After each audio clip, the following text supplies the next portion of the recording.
What's going on, guys? Welcome to my channel, and I want to give a quick review to Captain America #2, which I recently started picking up. This is a new created team. I picked up Captain America #1 about a month ago, and I was gonna review that and did several videos and didn't like him, so I ended up not making one, and this is issue 2. So I'm gonna talk about it a little bit.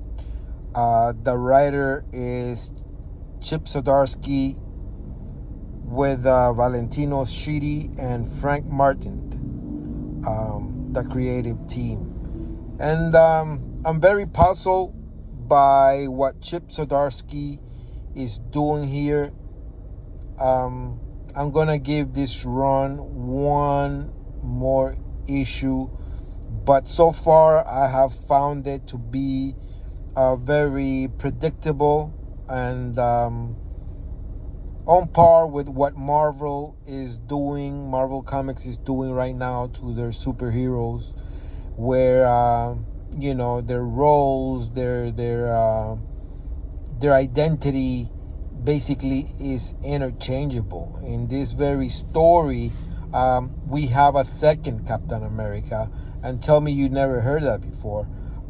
We have had different Captain Americas before, many times. I mean, many writers have done this already, with the Winter Soldier guy, with the Falcon guy.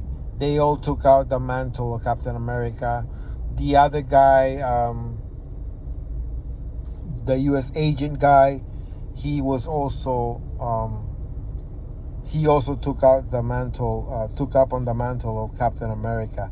And here we actually have Steve Rogers, but it's a weird setup. It's a very weird setup where,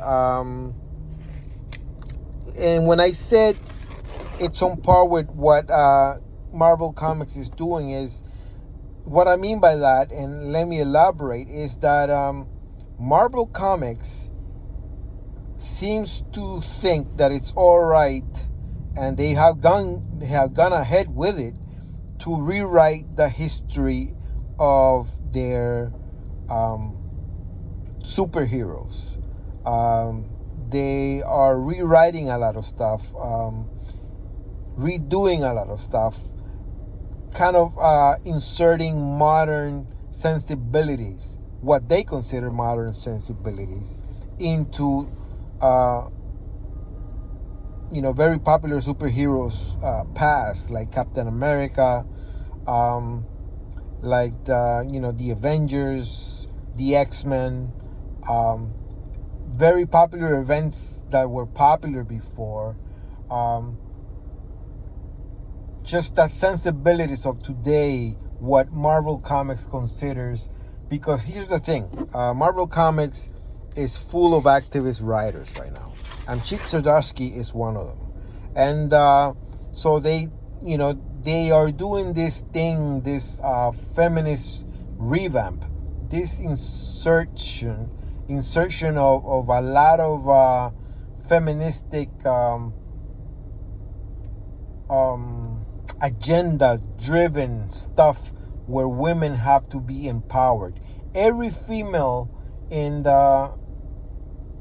Marvel Comics has become just unbearable, annoying, bossy, loudmouth, or they take out the mantles. They take up the mantles of male superheroes, or something along those lines. And Chip Zdarsky here is doing something a little bit different, but also something of the same. So here's the new Captain America, a new version of Captain America. And this guy might as well be Chip Zdarsky himself, because I'm guessing he's doing a lot of self-insertion here in his writing, what he thinks of the world right now, politics and the wars and wars overseas. This reads like the news of today. There's a lot of that in here. And this Colton character, who for some, like in this rewritten history, because what happens is in this particular story, Captain America fought the Nazis. He froze. He was unfrozen in modern times, and he didn't join the Avengers. He went back to the army, and under the command of Thaddeus Ross, who is actually Incredible Hulk supporting character. I don't know what the fuck he's doing in this book, but such are things here in Marvel Comics where they can't even come up with a new sergeant type of character, somebody different, somebody new. And Captain America has been put in a mission to go after Doctor Doom. And according to the story, he is supposed not to topple Doctor Doom, but to free some hostages and then come back. And he's been teamed up with a ragtag team of characters: Angry Female, Nobody character, and the other alternate Captain America, the Colton guy. And the Colton guy, he's heavy-handed, he's idealistic, he's the modern Captain America, what Chip considers to be what Captain America should be right now, is what I'm guessing. His vocabulary, and it's so predictable. I can already see that he's in a collision course with Steve Rogers. And that's not annoying enough. He also is making Steve Rogers doubt himself. Steve Rogers' inner voice here. He's lacking confidence. He has decided to just follow orders because he's a man out of place. He feels he's a man out of place. So his best bet is to just stay quiet, follow orders, and do whatever this fucking guy says to do. And but as soon as they start talking to each other, exchanging words and stuff, you can tell that there's a contrast, and they're on a collision course, and it's predictable. It's very predictable. 2 issues from now, I'm guessing they're gonna exchange blows. And so the army, in all their wisdom, sent Captain America, a man out of place who was just unfrozen from the ice, with a new version of Captain America, because I guess the United States have some sort of alternate Captain America at their disposal at all times at this point in the Marvel universe, with a ragtag team, and they go into Latveria, and they're not there to overthrow Doctor Doom. Oh no. According to them, they're just there to free some hostages. So, why even fucking bother then? If you're not gonna...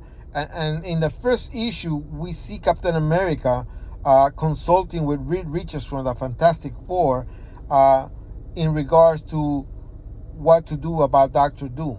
So why that, and in the first issue, Reed Richards says that they haven't been able to bring Doctor Doom down. And he's the master of a foreign country, and it's a difficult thing to do and all of that. So to me, this mission is pointless. The whole thing, it's just, let's not get it twisted. And I'm gonna just simplify this for you. This book says Captain America, and they're gonna slap Steve Rogers in a fucking awful costume, by the way, a remake of the costume that is just horrendous and fucking awful. Look at that star. And so they're gonna plaster Steve Rogers on the book, on the cover, so you can pick it up, right? So you pick up the book, but he's not the main character that Chip Zdarsky wants to write. Chip Zdarsky apparently is bored with Captain America. He really has nothing much to say about Steve Rogers, nothing new. He just wants Steve Rogers to be the hook figure for us buyers to buy the book, to pick it up. But the star of his book is this new Colton Captain America guy, because I'm guessing Colton represents him, this Colton guy. And another thing is Chip Zdarsky, and I was gonna say this in the first issue review, which I didn't make that video ultimately. That the story, the book, the writing is so anti-military. Chip Zdarsky has something against the military. He is very apparent. Is very kind of anti-American, and there's just a lot of political undertones in the story that throw me off, and it's just, the only thing that is keeping me a little bit hooked is the art. The art is not bad, and but aside from that, I just find the story very boring, very predictable. The characters, I've seen these characters before. They're all over the Marvel Universe right now. If you go to Spider-Man, there's an angry female there. There's a self-doubting hero. And, it's all the superheroes, all the men superheroes in Marvel Comics are inept, self-doubting idiots, sulking, and they cannot accomplish missions by themselves anymore. They are not self-sufficient. They are not the mighty superheroes that they used to be, the accomplished, confident superheroes, skilled, smart, resourceful superheroes that they used to be. No. These writers are doing everything possible to show that, to make these superheroes flawed and sulky and idiotic and stupid, and yeah, in order to make the story work at the end, they do make the hero win the battle, but it's really done with very poor characterization, and it's just that, it's crazy. And when they step into Latveria, Dr. Doom appears. They have a little confrontation over here with one of his robots, and the art's pretty good. The sequences, I'm not going to complain much about that. And this is the cliffhanger where Dr. Doom says, Victor Von Doom and the nation of Latveria welcome you as a hero. And he's saying this to Steve Rogers, and it's weird because this has never been established. This is something that just Chip Zdarsky decided to go back into the early days of Captain America and make up this story. And there was another Captain America, a red-headed Captain America with an attitude problem, with an attitude against the army itself, the army that he's serving in. And it's just crazy with political undertones, kind of controversial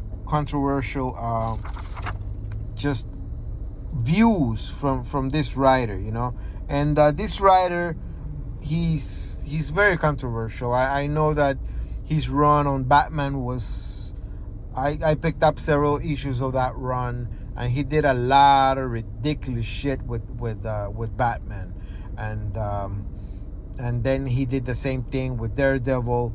And he's not a bad writer. It's the ideas. His dialogue, the way he writes dialogues, the way he sets things up, his pacing is actually not bad. It's just the ideas. It's just the agenda, the undertones of everything that he's trying to do. I can see it from a mile away, because every fucking activist writer in Marvel Comics is doing that right now. And that's my review, man. It's just, from a scale 1 to 10, I gave this issue a 6.5, I would say. The only thing that saves it is the art. but I find the story very predictable, very boring. Captain America doesn't sound like himself. He's doubting himself. He's decided that he's not much. If you read his inner dialogue in this book, Steve Rogers says to himself that he's really not much of anything. He's just a guy with a metal disc. Those words are actually there in his inner dialogue. It's just crazy writing, and that is Captain America #2. Thanks guys for listening, and please subscribe to my channel if you're able to. Give me likes, and or if you didn't like my stuff, give me dislikes. Please please subscribe, please watch, and thanks for watching. Thanks for listening. Peace.